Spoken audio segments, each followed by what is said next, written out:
Hello, everybody. Welcome to our day 5 of Getting Through the Holidays live webinar show here at transCODES. My name is Yona Brintis, and next to me is... Roger Schwartz. Hi, everyone. and I see some familiar names, so this is really cool that some of you keep on coming back. There's also people coming that haven't been here the days before. So every day builds a little bit on the previous days, which is why I make the recordings available. But I'll try to catch up and always sort of start, the first 5 minutes from scratch. So how are you guys holding up? Does anybody want to share? How's it going for you guys? I mean, you are from all over the world here. And the one thing that connects you is that you are energetically sensitive or empathic.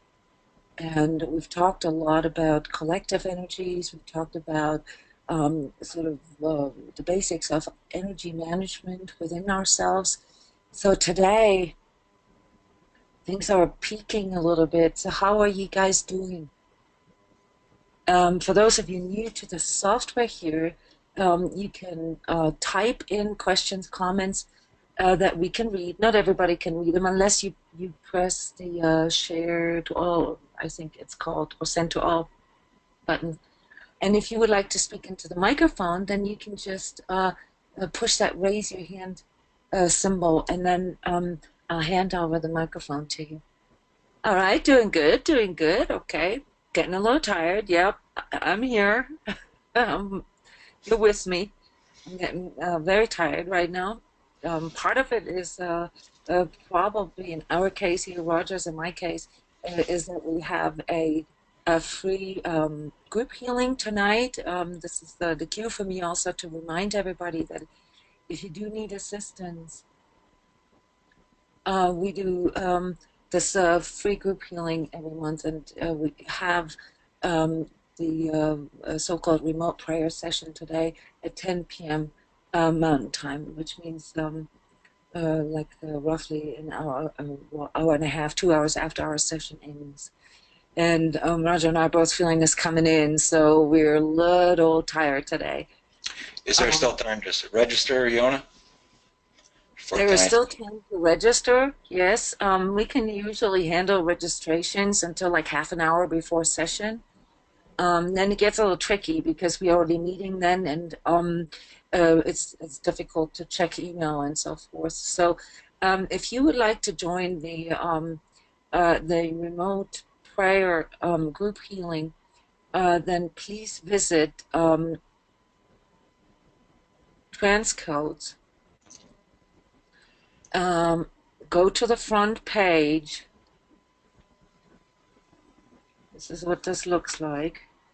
Let me make this a little smaller here.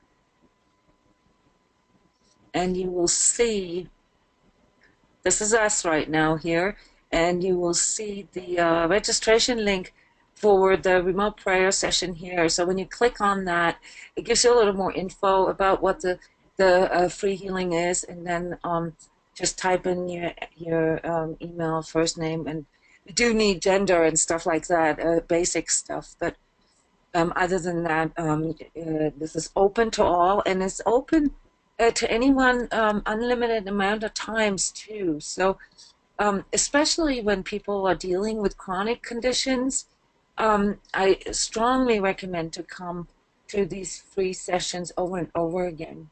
All right, especially if you're not doing regular energy work here with us. So yeah, so most of you are doing good. Yes, some feel a little bit of anxiety. That is something I felt very strongly this morning as well. Um, so there's a little bit of anxietiness, a little bit of heaviness, like a sadness kind of going. Yes, anxiety. That seems to be the most prevalent feeling right now. We talked a little bit about, or let me back up a little bit. At the beginning of each session, we reflect on current collective energies, like today, like what is sort of the energy that is coming through. And then we're going to go into, at any time you can ask questions, but then we're going to go into a little educational part. There'll always be opportunity to comment and ask. Um, and then we're going to go into the details. There are some submitted questions. And at the very end of the show, we're going to channel um, the months of 2017. And today, since it's the fifth day, we're going to be channeling May 2017. And again, you can ask questions or comment at any time. Just do me a favor and don't write too long sentences because that's difficult for me to read while I'm talking. All right, so this is a 12-day thing that we're doing here. And the history of this is Roger and I have been offering support for energetically sensitive people, for people who go through recovery of any kind in the past with online or hotline services, free sessions, and so forth. And we thought this year we'd try something new and just sort of bring everything together and give that opportunity to ask live questions, because more than statistically significant, we have people with very, very similar issues in those times. And we talked a little bit about why this time between Christmas and New Year's is particularly challenging for people who are energetically sensitive. But the main reason why we decided to do this show is because the collective energies are very, very strong during Christmas and New Year's. And so a lot of people end up really with the same type of issues. So it's a lot less work for us if we can address this publicly and record it, as opposed to telling everyone the same things. This is me, Yona Brindis, and this is Roger skydiving here. Cool picture, Roger. Loving it. Website listed there will be coming soon, hopefully by the end of the year. Yeah, so Roger is the director of our remote prayer group, which means that he's in charge of the free healing sessions, the one that we're doing tonight. So the objective, like I said, is most and foremost for you to have a platform, to have a place where you can share or ask questions. All right, so this is for you. We were just sort of filling in the space in between by talking about some issues in a slightly educational manner, just to give you a little extra inspiration. And so another part of why we're doing this is to empower you. And empowerment often comes through knowledge or through understanding. And after all, what we're doing here at transCODES is inspiring people to go onto this journey of deeper inner consciousness work. And sometimes that requires a little bit encouragement to become active, to feel like that you can become active, that you can be in charge of your energy. So we'll cover, every session will cover the basics of energy work here. Yes, there's a lot of comments here. Yes, someone is saying something representative here, really, for what I mentioned earlier. The things I felt this morning didn't feel like mine. And that is a very, very common subjective perception for people who are energetically sensitive and who have a little bit of training already.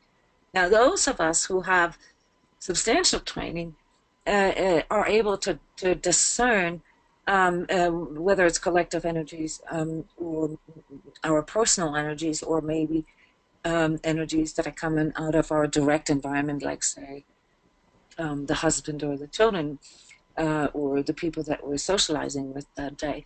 So, Tracy, yes, it's not yours. This is collective, and that would be sort of the main characteristic, that when you know your own energies, you begin to feel what's not yours. And I can't even emphasize this enough, how important it really is to know your own energy. Because for the most part, when we get stuck in certain energetic or emotional states. It's because of those behavior patterns that are underneath that.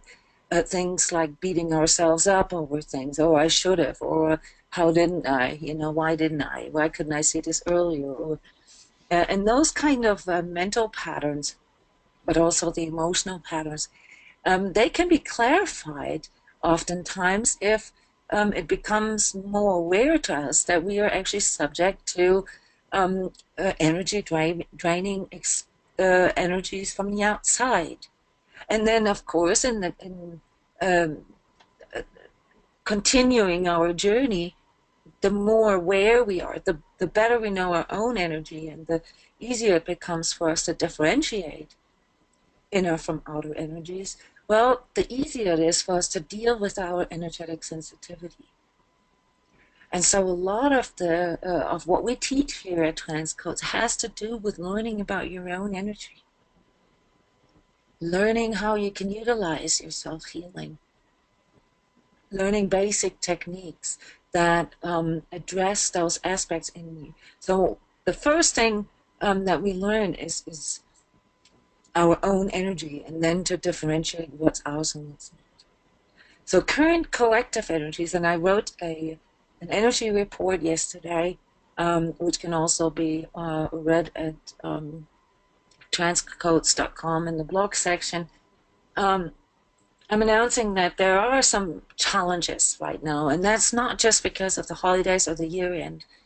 There are always sort of planetary and even electromagnetic and so forth forces that can influence our energy. But right now, a lot of it goes into the direction of clarifying, of really seeing truth. And we talked about this yesterday. We talked about what can happen in our life when we begin to align to truth. And right now, today, the biggest input I got was in regards to illusions. So one of the mechanisms that are going on in the collective right now is that there are a lot of illusions that are being uncovered, and that's been uncomfortable. Um, like we spoke about yesterday, sometimes it means we have to let go of certain ideas, certain expectations, or simply beliefs. But it can also mean that we're still sort of a little bit in resistance with seeing things the way they are. And so there is a really strong need right now to go into this clarity with ourselves. All right, we cannot force other people to be truthful or to align themselves to truth. In fact, we can't do anything for other people. That's not our responsibility. And besides, we don't even have the permission to do that from an ethical standpoint. All we can do is become the best we can be. And so in that sense, um, clarifying with ourselves what we stand for, what our true priorities are, what our true values are. And they're a little bit under attack right now. So I'm expecting tomorrow people making or feeling like they're having to make a really strong stance. And to a degree, it's not a fighting, but to a degree, really set things clear. And very often, this is accompanied with setting clear boundaries or communicating. So communication right now is also a little bit of an issue. So in order to get into a mode that allows us to find solutions, we really need to be willing to change something. And for some of us, that means to change the way we see our lives, or to change the way we express ourselves. So that's the current theme here collectively. So does this mean this has nothing to do with us? No, of course not. We are a part of the collective. So yes, it goes through all of us. But of course, everybody responds so differently. And people who have, say, a little more training, a little more awareness about conscious subjects, for them, it is a bit more common to observe, like we talked about this yesterday, to get into this observer mode and to respond rather to react. All right, so this is part of our evolution at this very moment here, our human evolution of consciousness, that we begin to understand ourselves as energetic beings. And so the more we can learn about this, the more we can apply this in our practical lives, the easier this sort of evolutionary process becomes. The phenomenon of the phenomenon of energetic sensitivity is not something special. Over the years, I'd say the last 20 years, and this is very surprising to people, people like myself who have been working in this area since then. The number of people who are literally awakening to their energetic senses is skyrocketing.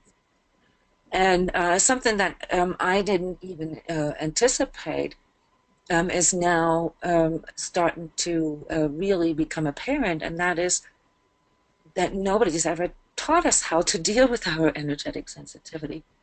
And so while a lot of people like myself and many of you have been working on this for years, maybe even decades, all right, this is, we expect that, we anticipate that, and we want that. But for a lot of people, there are a lot of people out there who just so literally wake up to it, and that is a very difficult, very vulnerable state, really, because all of a sudden you begin to feel all these things, and especially in your body, which scares a lot of people. And Western medicine can't necessarily find solutions here or offer working treatment. And so a lot of us feel like left alone with this. And so part of what we're doing here at transCODES is also creating a platform, creating a community of people who are really sort of dealing with these transformational issues. All right. And here is just a quote. What makes the awakening of our higher perception so scary is not just the fact that we're beginning to see our inner reality, but we don't know how to handle being real with ourselves. And that kind of gives you a hint at what the challenge is, the real challenge. Excuse me. The real challenge is not that the world is bad or that the people are bad. The real challenge is that we have a hard time accepting parts of us that are bad, and that we can't really love all parts of ourselves. And to a degree that we kind of reject them or split them off, fragment them, and literally have a hard time loving everything about us. And so most of the issues that we are experiencing with dealing not just with our energetic sensitivity, but also trying to get all of this together, our family lives, our business lives, or careers, parenting, relationships, and so forth, is that we don't really have a good sort of set of instructions yet. And today we're going to be talking about, first of all, how our perception, our view of ourselves and others, or the world, if you will, how that shifts with a different energetic or different emotional states that we're in. So this helps us to understand, like, oh, okay, this is why we can't see this at certain times. And one of the things that I loved about yesterday's shows, we had a lot of people sharing there, was Ryan, who said that all this sort of transformation process, the self-healing journey, has really created more compassion in him for himself, but also for others. And when we get the connection between emotional states and the way other people or the world looks to us, that can be a real eye opener, a real game changer. The second part here of our webinar today, I would love to talk about self-clearing and some very practical methods. And I'd love to ask you if you have experience with clearing methods, with clearing techniques, to share them here with us, with the audience, on the microphone.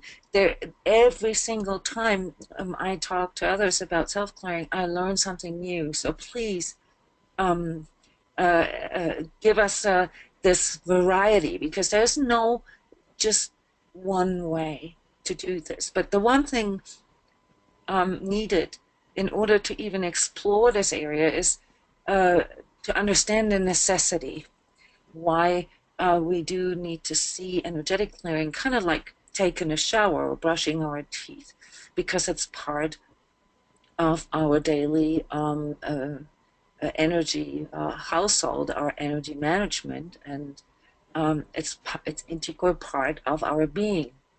So we're going to talk about these things, and of course, as always, I would love to hear your guys' opinions. And Roger, I wanted to ask you if you could do a real brief um, just intro for us as to why, in your opinion, people who are dealing with recovery issues like addictive structure, why it's so difficult for them this time, why it's particularly difficult for them this time here between Christmas and New Year's. I mean, you shared with us your story already, but why? What is it really? If in your experience, that makes it so tough this time? I mean, isn't that an opportunity to socialize, to be happy, and so forth, and to get distraction from, like, say, your internal conflicts? Yes, well, at the base of all the addictive structure, I believe it's disconnection from source or our heart. So we're on a search for fulfillment from outside of us. That's where most of the issues come from. So we may be trying to please people or do different things to feel love. Oh, you're saying so? It, this time here where there's a lot of socialization, where there's a lot of fake stuff and so forth. It kind of amplifies the issue that Well, we're sure, that we're yeah, not true to ourselves to begin with. yes, and we imagine that everyone's happy and filled with love everywhere else but us. Oh, like So, the envy, or like this feeling like everybody else is happy yeah, except for you me. feeling that we're missing out, we're the only ones that are alone. What's wrong? Yeah. Creates a We lot of. have a risen hand here. Adi wants to hang on a second. Adi, I am putting you on the mic now. Can you hear me? Hello? I hear you. Yeah, hello, hi, Yona, hi, Roger, Hi, Day. hi. Yona, I just want to ask you a question. When we go into this energetic stuff, as you said, we can't infringe on others. We have to deal with the problem we're facing. But when we tell you guys is to help us, is that not the right way to go about it? Say the last part again. I couldn't hear the last part. If you Okay. want, When you said when people are going through the energetic right, I got sensitivity, that. Yeah, about infringement. And then you made an yeah. example, I think. Yeah, I couldn't hear the example right. Okay, the example is are you saying we can't help them, we can only help ourselves? Right. When we seek solutions, we come to like transCODES to look for that solution, isn't it? Um, I'm not sure if I understand the question right. Roger, maybe it's just me right now. I have a bad audio with you, Ari. Yeah, so do I. Uh, Okay, so what's the question? it almost sounded like if you're trying to help somebody, you were asking about infringement. How far can you go, or is that what you're getting at? Yeah. Because instead of getting infringed, you look for help to seek assistance. Okay, yes, okay, now I get it. When somebody looks for or is asking for assistance, when somebody reaches out, that gives you permission, but it doesn't give you permission to infringe still. That, is a general rule of integrity. What you can do, of course, is, to, and we're talking, of course, here from a standpoint of empathy.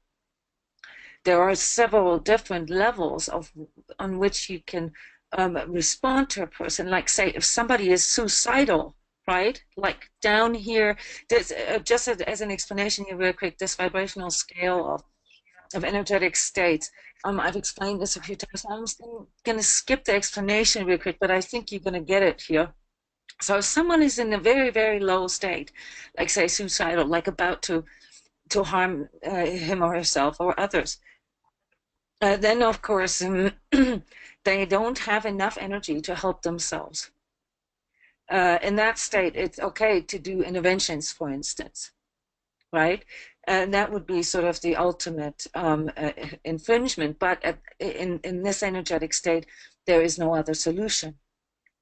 When someone is in pain or in fear, you can oftentimes, just by listening, already support a person by just being present. There really isn't a lot you can do about a person's pain or fear, but what you can do is to be present with them and to be in the heart, but at the same time to make sure that you're not absorbing their pain.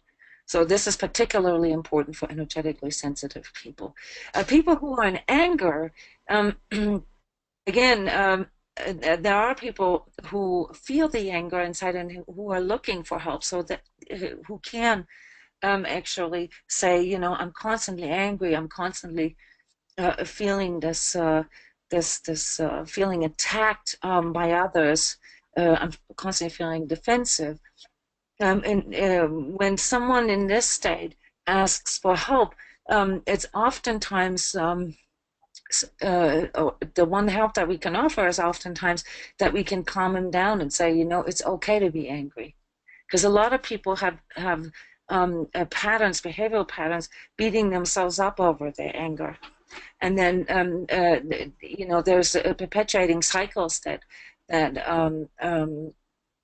sort of get a foothold in a person. All right, so here in this stage, when someone is angry, you can help with, sometimes just sort of making them okay about being angry, but finding healthier ways to express that. When someone is in very judgmental and in the state of specialness, and very control driven, there's very little you can do. If you try to show this person that they're sort of trying to control too much, you'll get a lot of resistance here. So here at this threshold of truth that we talked about yesterday, all you can really do is offer truth. Sorry, I'm getting cold again here.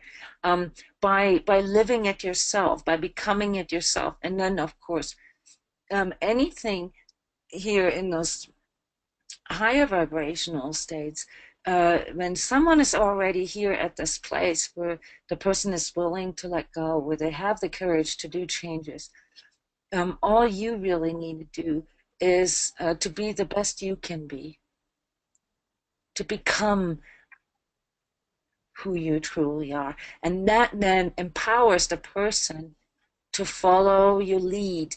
And it's not your lead as in like in an authoritarian way, it's your lead energetically, because energies have that property that they try to resonate with another, which we all know when you're surrounded by very negative people, it makes you feel negative after a while. But the same applies to positive, to higher or faster vibrational energies. So if you, with someone who is already willing and has the courage to detach from some of their fears, say, or some of their pain, then the best way you can help them when they reach out is of course, with empathy, to be present and to really just allow that space to unfold, to not particularly do anything. This is not about doing. So our job, if you can make sure, if you know that your energy is aligned to truth and that you are in these in these faster vibratory states for the most part, then your job is to become the best you can be. If you are caught down here yourself, well, this is a very beautiful bridge to what we were going to talk about, namely how our energetic state can determine or it can distort our perception. Then you may not be able to see what is really going on. So if someone who's in fear comes to you and asks for help, and you're in anger, you only have uh, access to the skills and the solution finding skills on that level or below. You're not going to be of a lot of help. The only thing that you can help this person with who's in fear is to get angry too, from an energetic standpoint. Yeah, all it does is aggravate the situation. Mm-hmm. If you're not around empathy, I mean, when you're up in those levels, you just neutralize so many of those lower states. And wanted to comment too. It depends on what kind of situation you're talking about, where you're trying to help someone. But when I was first coming out of recovery, and then even after I went into that period of isolation and darkness for many years of my life, just being around people that allowed me to be around them when they were showing love and compassion, that's all I had to do was be. And my being in their presence allowed me to start coming out of some of those uh, Mm-hmm. lower states, because I started accepting that it was okay, just from the experience of being around the love and compassion that they carried in them. So That's very important, Roger. It's especially when we begin to really understand the dynamics of energy work, is that a lot of it has to do with exposure. And exposure is not necessarily a doingness. Exposure means, like say, if you listen to hardcore, um, heavy metal, death metal music all day long, you're going to get angry. There is no way you're not going to get angry because that music has a lot of anger in it. So by exposure, your energy is going to start to resonate with what you expose yourself with. And the same, of course, applies to people. And because of that because of these energetic dynamics, when a person is seeking help from you, and like say that you can be in a state of empathy, that, then all you really got to do is what Roger just said, to be, because that is what allows the person's energy then to be exposed to faster vibratory or higher vibratory resonances, and it will automatically begin to pull the person's energies up. The worst thing that we can do, and this is what most people do, and that's sort of the reason also why I reflect so much on collective energies, is to commiserate, with others who are angry too, or who are in pain, or who are in fear. I even discover this within myself. If I feel like I'm a little low in energy, or I feel like the pain of, whatever, victimhood, I feel like, why is it always me, and so forth. And I project this out. I keep attracting the type of people that are trying to top me in their victimhood and in their pain. So, and this is what happens in knowing the dynamics of energies. So, uh, again, if we are in a position that we feel like we can help another person, um, we have to be sure that we are in a higher vibratory state. if we are here ourselves, we cannot help anyone. It is, however, I do want to point this out. It is, however, an energetic upgrade if a person can move from pain into anger, say. All right. So sometimes it's very relieving, to start ranting about politics and the system and other people and how bad they are. That can help us to get out of our pain, or even out of our fear. But if we are not really aware of what we're doing there, it's very easy to get stuck here and to downward spiral again. So from an energy coaching standpoint, which is what we do here at transCODES, and we deal with someone who has a sort of a phase where they go through a lot of anger and where they release a lot of inner anger, and we encourage them to do this, but we give them also the tools to get out of it. All right. So I don't know if this covers your particular situation, but the basic idea is of wanting to help others is that, number one, you're going to have to make sure that you keep your side of the fence clean. If your energy is down here, there's no way you can help another person. This has nothing to do with your understanding of things. See, your higher understanding, you have no access to that when you are in anger and when you are in fear. You do not resonate there, which means, well, sure, you have the knowledge, but you're not able to express that higher understanding or convey that to another person. So they will hear the words you say, but they won't feel the energy of it. Healing really only takes place when we are in our hearts. And that is sort of the art of healing ourselves and also healing others, if that's something that we're interested in. But for the most part, the majority of people in this collective, in our human collective today, is in these states here, 2, 3, and 4, pain, fear, and anger. And the total consciousness level of humanity right now calibrates right here on this threshold of truth. So right now we are experiencing a lot of truth being revealed, a lot of sort of global truths coming forward, okay? So it's right here on that threshold. And most people keep bouncing back into anger, into control, and so forth, judgment about what is going on in the world, and pain, and so forth. But it's very important to understand that these are low vibratory states, and they will not contribute to neither my own healing nor that of the collective. This doesn't even begin until we cross this threshold here. Ada, does this cover your question somewhat? Yeah, it did. Yeah. That's Awesome. that's what I was asking. I'm going to just leave very the important too. Sorry. Go ahead. Yeah, I'm just going to leave your microphone on, Ada. Okay, I don't know if you noticed this, but I switched the slide here. This is a different one. It looks at the same energetic states and the emotions that we feel in that way. But here it has two different columns, which show us sort of how our perception is influenced by the energetic and emotional states that we're in.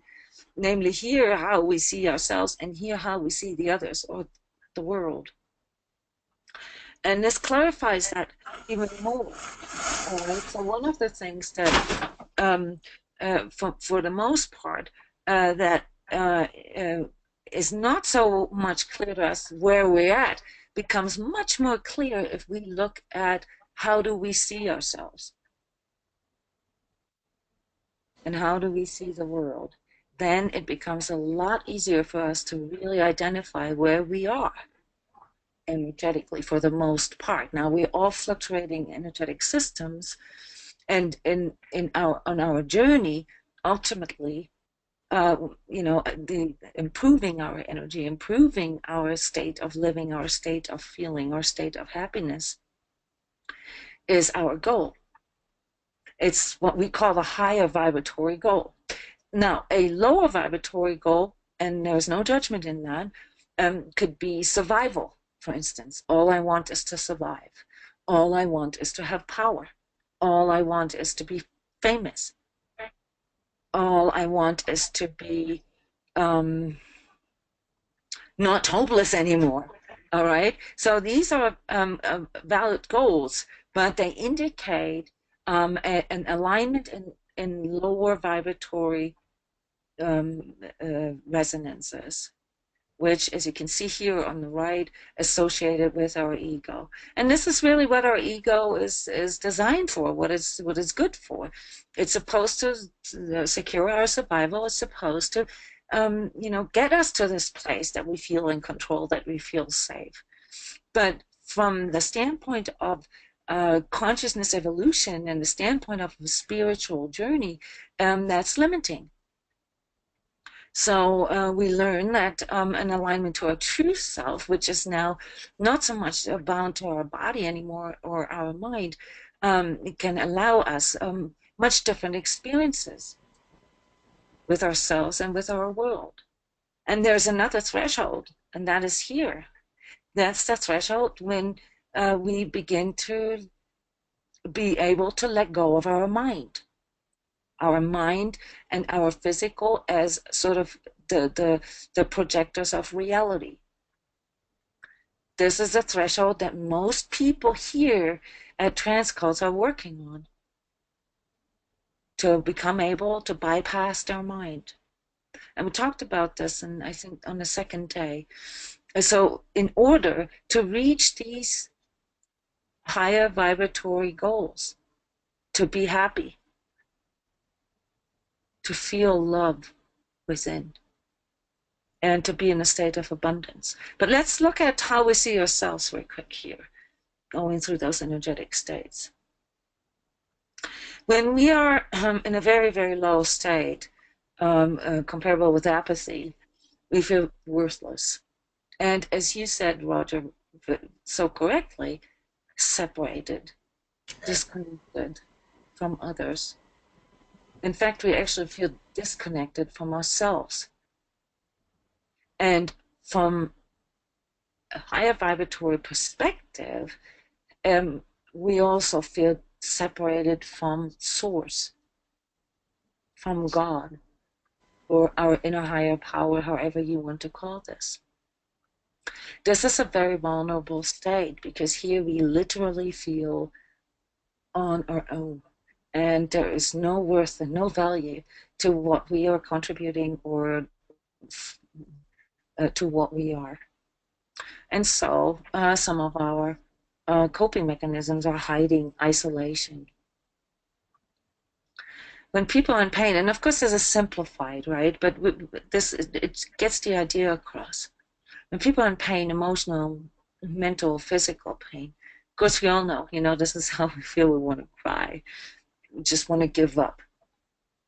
And it's kind of hopeless. We see ourselves as hopeless. And other people are really annoying. This Roger, is the place where that feeling comes in, like, ha, everybody's having such a great time. Well, good for them. Yeah. Maybe not in that sort of aggressive type of tone, but where other people are really annoying, and we don't really want to see happiness. Well, you can go down into really deep levels. I mean, I went into the isolation period of my life, and things weren't coming to me like I expected them to, when I became very angry and in deep victimhood about what I saw happening around me, because it just wasn't coming to me. So it can be actually quite dangerous down in there, and drop a little lower into the shame, and you lose all concern about your life. Those are. Go ahead.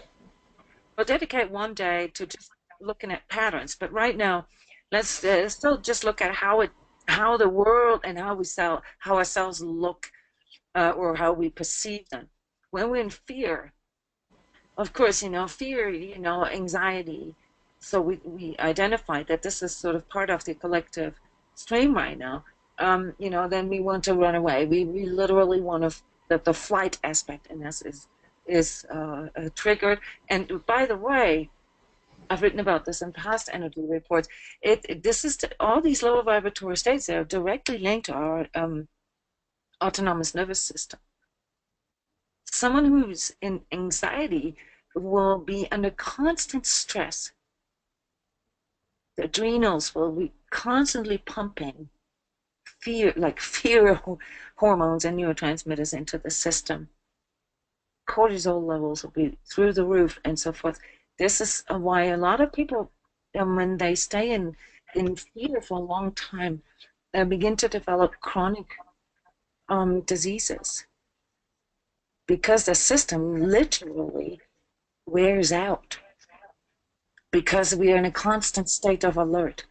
All right, but the feeling behind that, or the way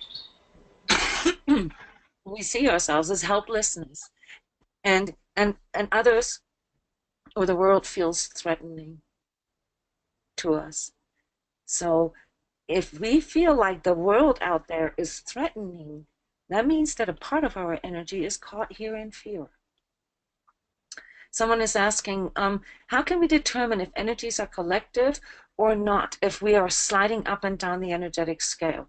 Well, this is exactly what we were talking about in the beginning. The fluctuating, the sliding up and down throughout the day, that's normal, all right? Of course, ideally, as we work with our energies, we want to stabilize them a bit more, because the more balanced we become, the less fluctuating our energy becomes, and the more sort of in charge we become of it. But in conjunction with whether it's outer energies or inner energies, it really doesn't matter if things were triggered from the outside. See, the thing is, you feel anxiety, say, this is a collective energy that's coming in right now.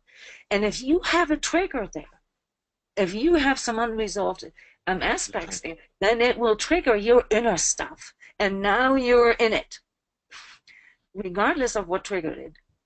So that shows you that there is something there in you that needs to be cleared, that needs to be resolved.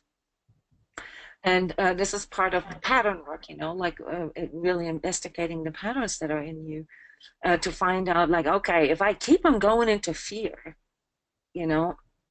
I may as well look a little deeper, because that means there's something there. I sometimes lovingly call them shit magnets. I love that. I think only someone with humor and a lot of understanding for for energetic dynamics can appreciate that. I keep thinking the ego is so serious. It hates jokes. The humor comes in, and it just puts it in its place oftentimes. Yep. And this is part of what we do here at transCODES, is to try to see the humor in a lot of things, because, it's the ego that wants to be all serious and all that. But once you cross that threshold, you really see how funny it is most of the time. Not always, but most of the time. Another question here: if you raise your energy level, does our ego become our challenge to overcome? Very smart question. Yes. Absolutely. Why do you think we have to make jokes about it? Because our ego, and it's not so much that it's like an entity, although sometimes it actually feels that way, but these states and the functions that come with these states, they are linked to our physical existence. They're linked to our mind, to our emotions. They're linked to our nervous system. So if we let go of some of these fears, for instance, you're going to have to let go of some real sort of physical reactions that you have inside. Okay, and so the ego is not really the enemy, but the ego will always be there. It's an integral part of us, and so it will sort of be the almost like the representative of that inner critic that we have, and it will keep trying to come in. It will, like bind us to thoughts. It will bind us to emotions. And it will say, hey, look here, last time you did this, all hell broke loose. Don't do it, don't do it. And this is typically how we perceive sort of the ego as mouthpiece of our lower vibrational states, how we perceive that coming in, even if we're here. Even if we're here. See, the thing is, the ego will never go away. You can hear it. You can hear it all right, but you're not giving it any power. When you're in the upper levels, though, we go to our heart, and it becomes a matter of letting those things pass or neutralize Right. somewhat. They don't take you over, overwhelm you anymore. You can observe them, feel them, and let them go. I hope this helped. But this is a good question, and that's exactly what it is. Right here, we are fighting our ego a bit.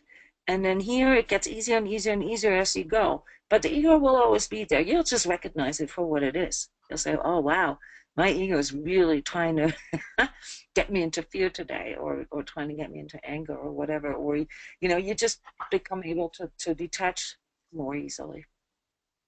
But we'll talk about how to maintain these higher states, and to work with those here at a different day. Today, because our show is already ending already, and it goes so fast every day.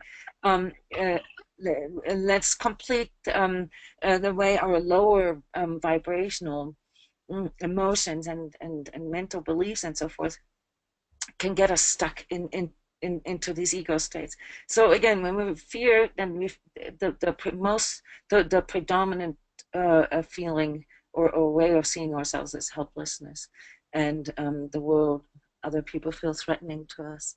When we're in anger, anger now has a lot more energy. So all of these states have, progressively more energy to them. We feel defensive.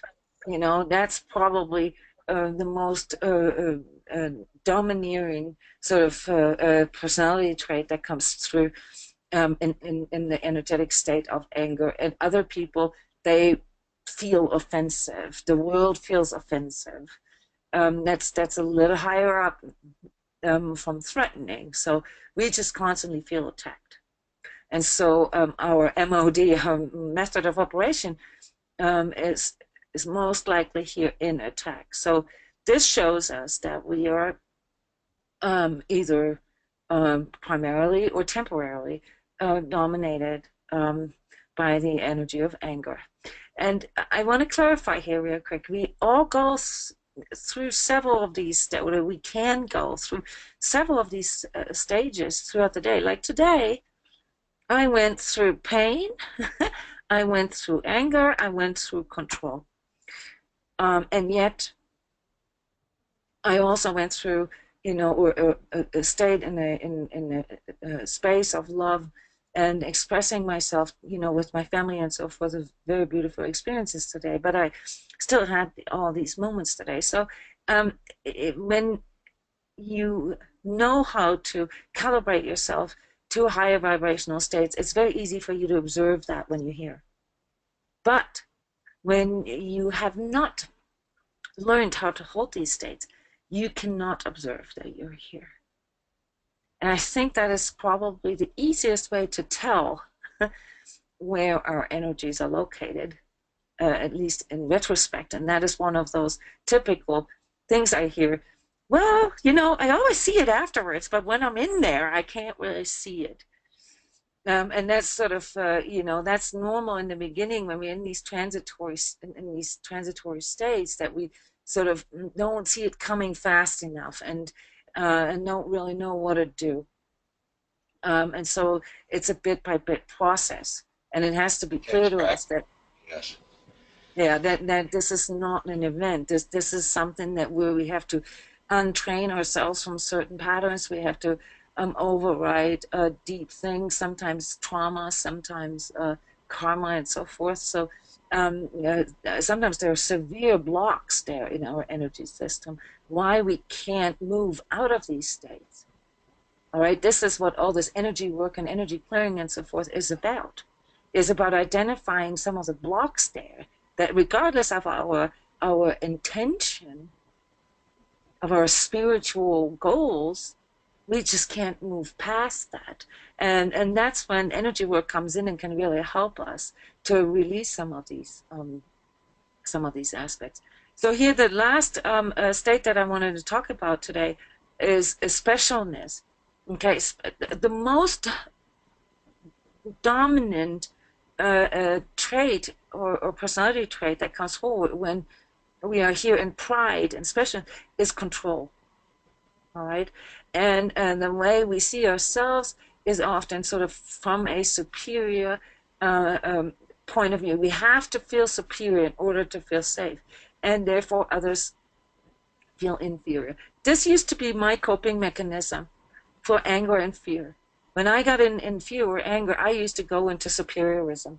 I'm like, they're just not understanding this, you know? Or they're just not as spiritual as I am, you know. So this is pride, specialness right here, and control is something.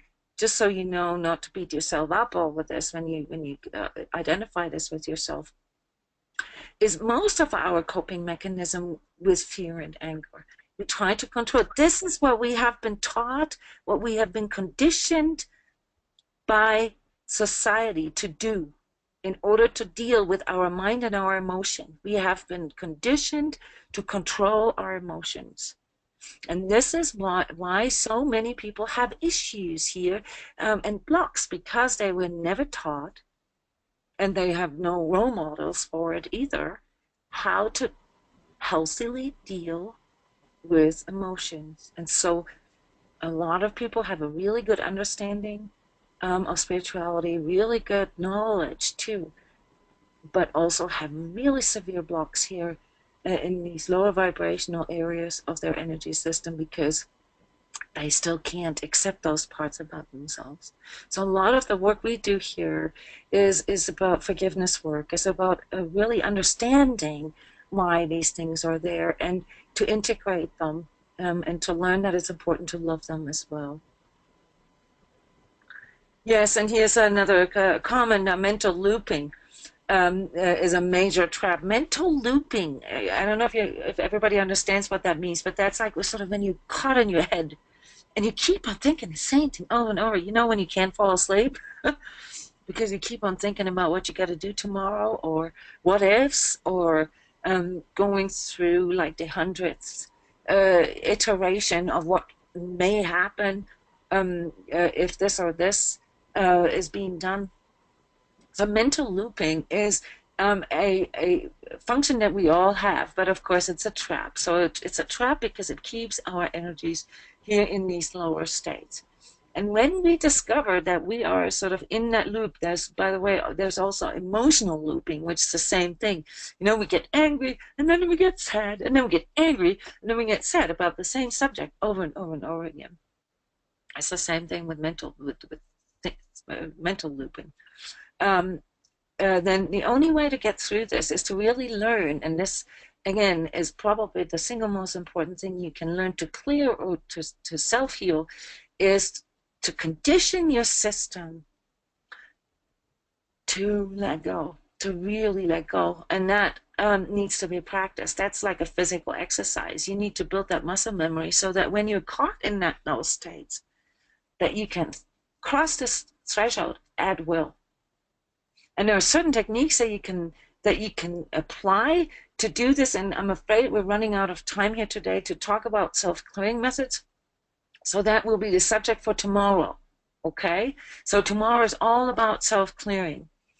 As today, all I can leave you with is this is where you need to focus on.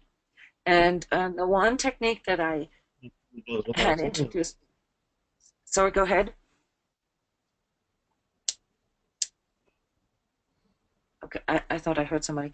Yeah, it was a day. I think you might have been talking to somebody at okay. his home. So the one thing that if this is all you remember, okay, to cross this threshold here with yourself. This is the alignment to your true self, okay? If this is all you remember, that's already really good. And the one technique that I have been introducing here, or that we have been applying actually throughout these webinars, is breathing, is heart breathing.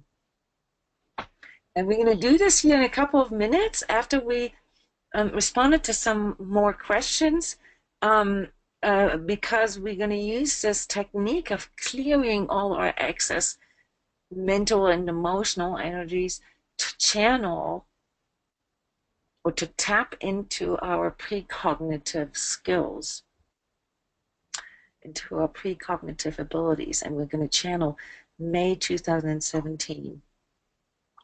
So right now, I just really want to ask you, since we don't really have a lot of time left to really talk about sort of the energetic dynamics of self-clearing, I wanted to ask you, those of you who have a little more experience here and know what self-clearing is there anything that you would like to share with the audience here that you find that works for you on a very, very practical level? It doesn't have to be energy work. I mean, what helps you personally to clear your energy in the moment? Like, say you feel like you're stuck in fear, or you feel like you're stuck in anger. How do you get out of it? What do you do to clear that sort of attachment there? And what works for you? Does anybody want to share? I will. This is Roger. I could just quickly go to my heart, and I shift my focus to the sensations of my body. It drops all the mental and pretty much Okay, brings so me you to a use your neutral body, place. Yes. kind of like a Without, grounding. yes. Sensations in my body just happen, and I don't judge them or anything. I just Okay. put the focus to what the feeling, the physical feeling there. I think a lot of us do this intuitively without actually knowing what we're doing, but it is a form of grounding.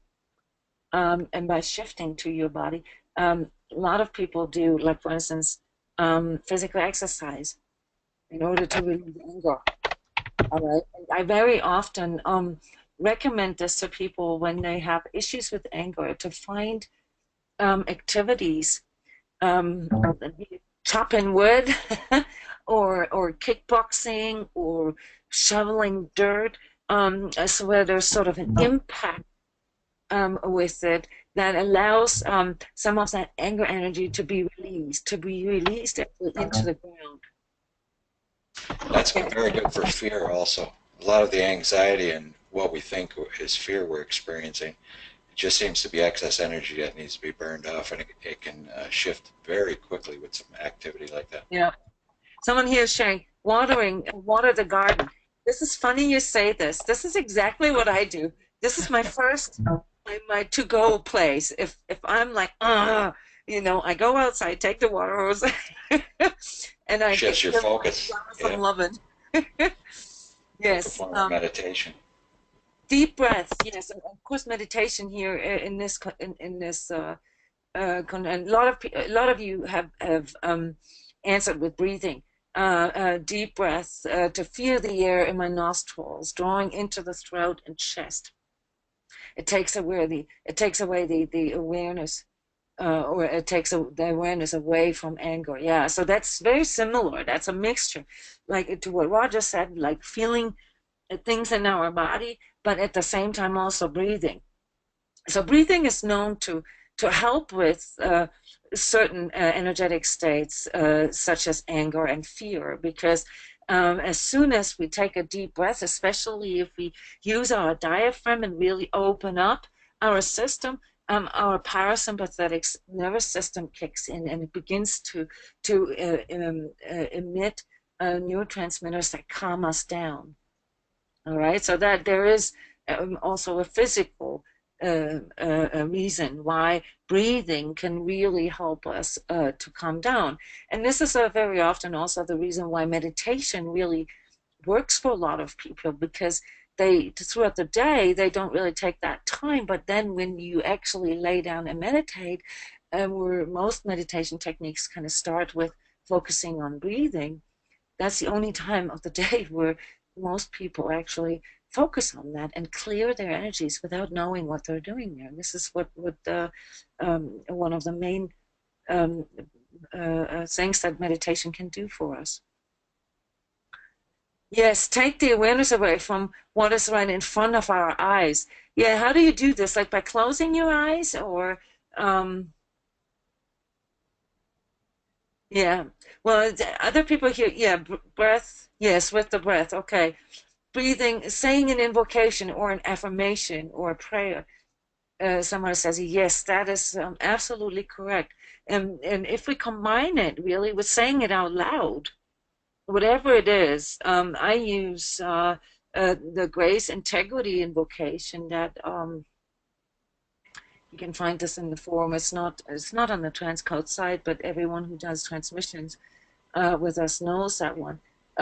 Is a very, very powerful alignment to surrendering to whatever my ego thinks the problem is, and to call in my higher power to find a solution.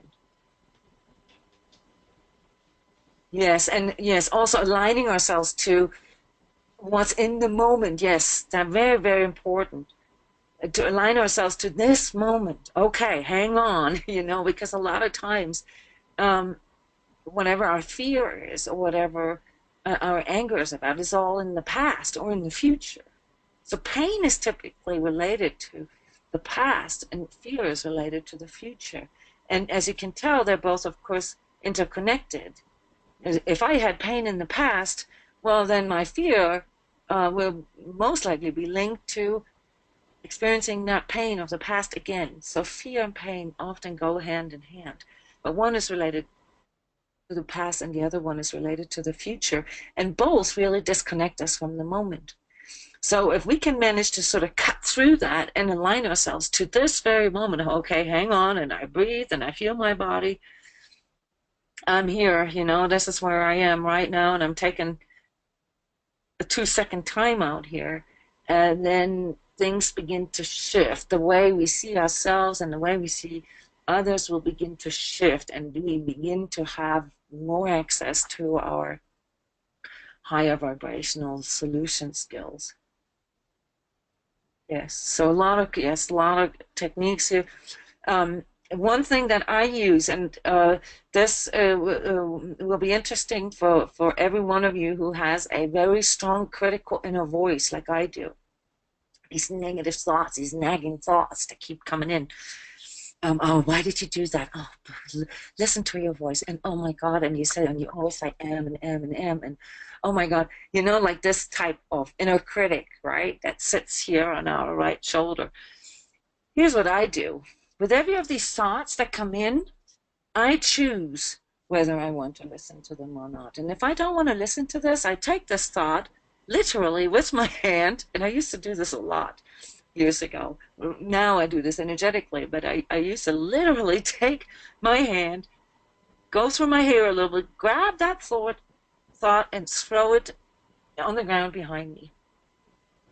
That's it. I'm not listening to you. Out. Thought by thought. And this does look funny sometimes, yes. But if you do, like, women often go through their hair, so you can do like sort of nonchalant, sort of pretend motions with it. But this works.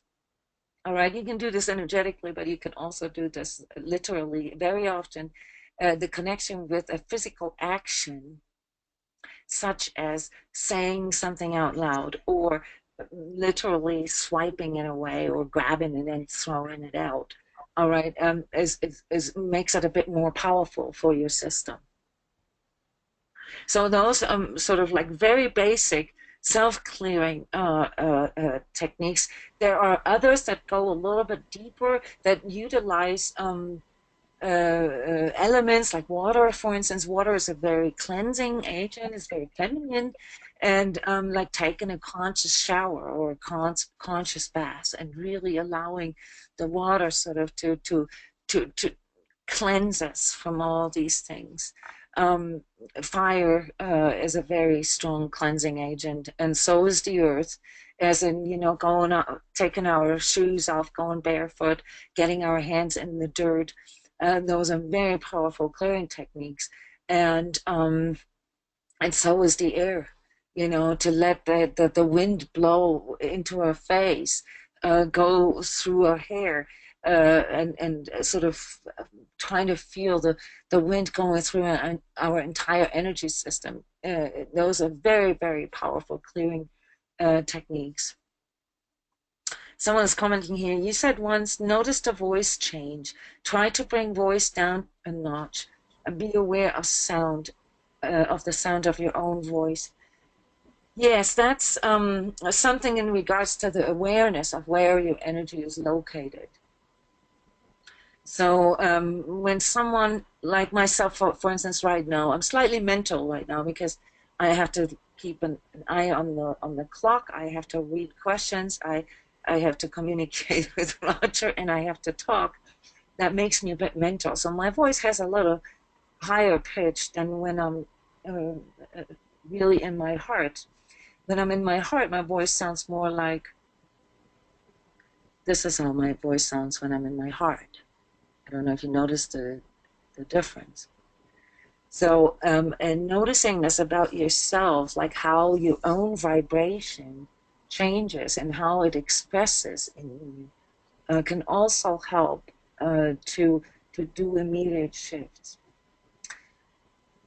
So one of the techniques that I teach here is the I am breathing technique. And I am breathing is really just a very simple in and out breath with additional energy attached to it. And many of you know this, but there's also many of you who have no idea what this is. And we use this for the channeling. And here's why.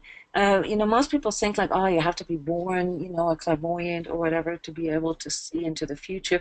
Well, this is actually proven to be not correct. Now, there are some people who are born with certain extraordinary precognitive abilities like clairvoyance, like being able to see in the future, or clairaudience, or clairsentience, and so forth. But the truth of the matter is that this is a sense that we all have. The reason why we're not able to connect with that skill is because we got too much overlay. We got too much going on in our heads. We have too much emotional stuff going on. We have too much low vibrational stuff going on. And so clearing also then becomes a measure of gaining clarity and gaining vision. So here is another aspect, how our perception is linked to our energetic state and the attachments that we have at that very moment. And I'm going to demonstrate here this I am breathing, as it's called, except for we're leaving out the I am part.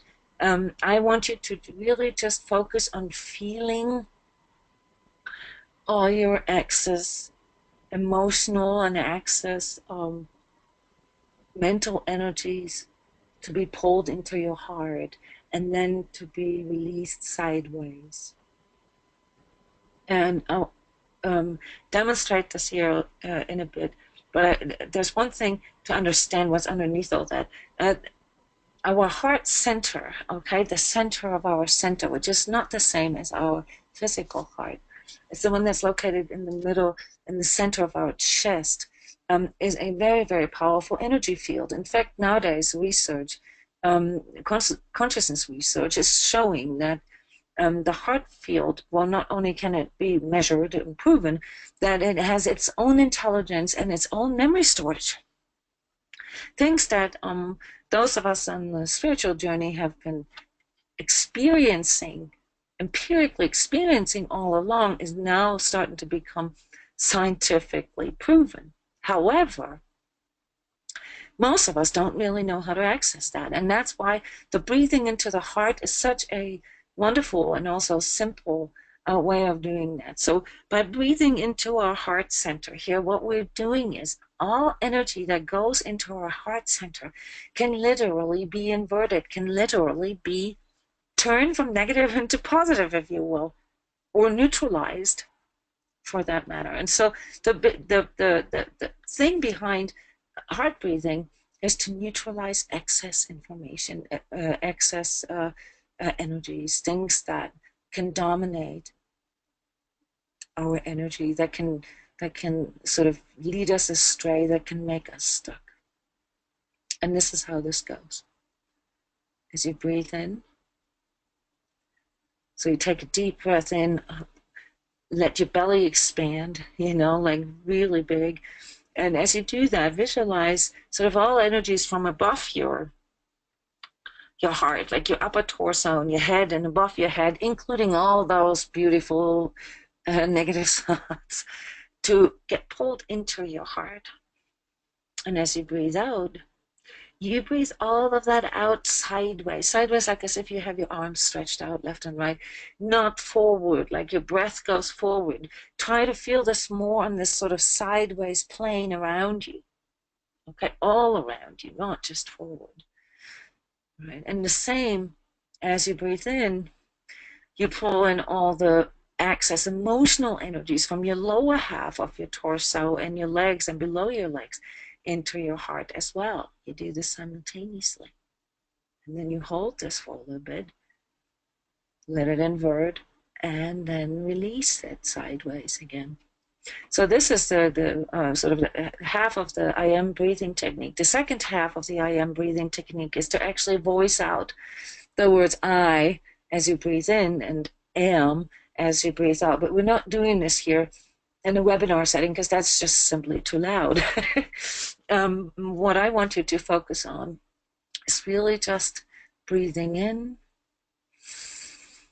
pulling all excess emotional and mental energies from below and up, above your heart, into your heart, to hold it there for a moment, and then to breathe out sideways for as long as you can. Visualize all these excess energies leaving you from within and around you. Just push them out as you breathe out.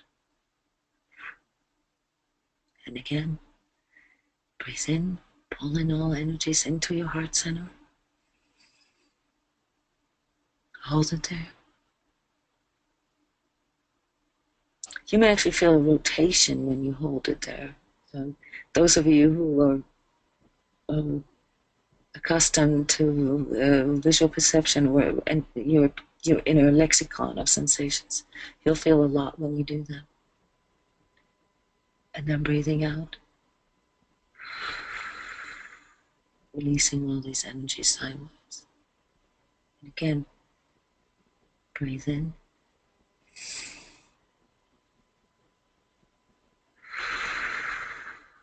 Breathing out. One more time. Breathe in.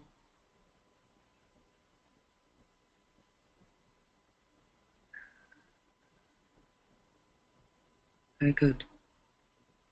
Very cool.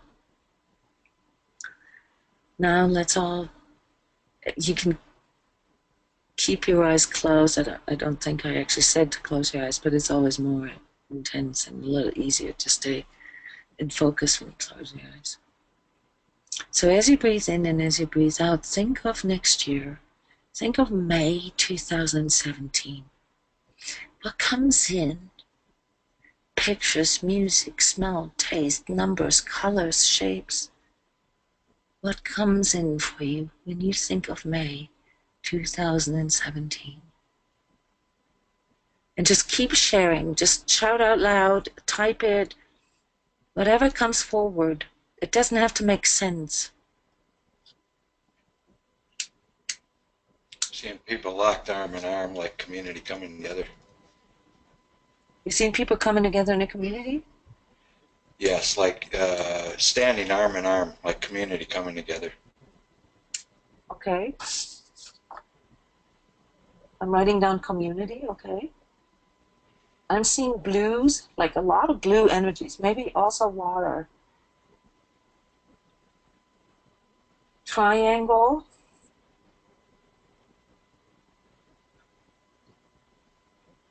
Yeah, it feels a lot less dense than April. April felt a star anchoring planet Earth. Okay, interesting. Star anchoring. Keep going. I mean, anything that comes forward. Don't try to think about it. Then your mind and your ego starts coming over. 24. Okay, so I'm just getting the number 24. Wonderful. Sidewalk with long picket fence amongst greens and blue hues. Yes, I can see the green and blue hues too. I had greens also. Mm-hmm. People were wearing them.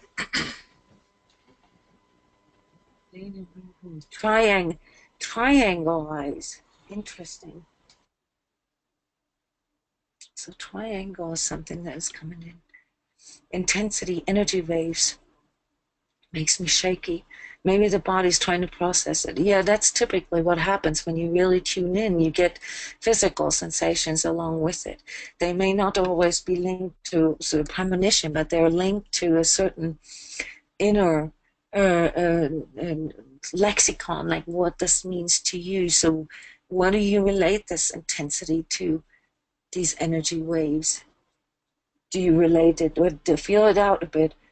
Jen, does it feel like, is it related or linked to fear, or is it related to just high vibration, like high um, energies coming in?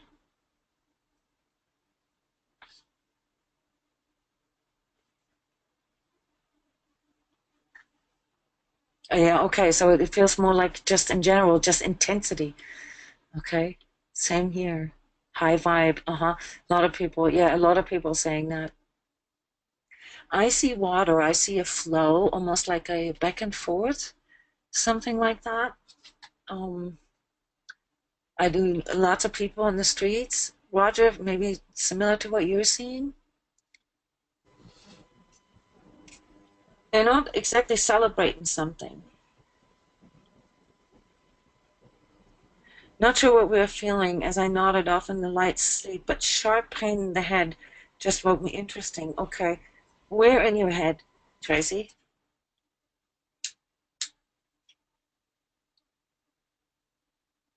These things are on the left side. Okay, these things sometimes matter, all right? So there's a, for most people, the right side of our body is linked to masculine energies, and the left side is linked to feminine energies. That is, if we're not left-handed or have our heart on the right side, which some people actually do. And we still owe Marina the answer for her question, namely how to best balance masculine and feminine energies. And we had a few more questions here today, which we're all going to have to postpone to tomorrow because they work there really well. Yeah, so May feels a lot more conducive, feels a lot more open, a lot more fertile, I'd say, and than May did, than April did. April felt very restrictive and a bit dangerous, actually. Um,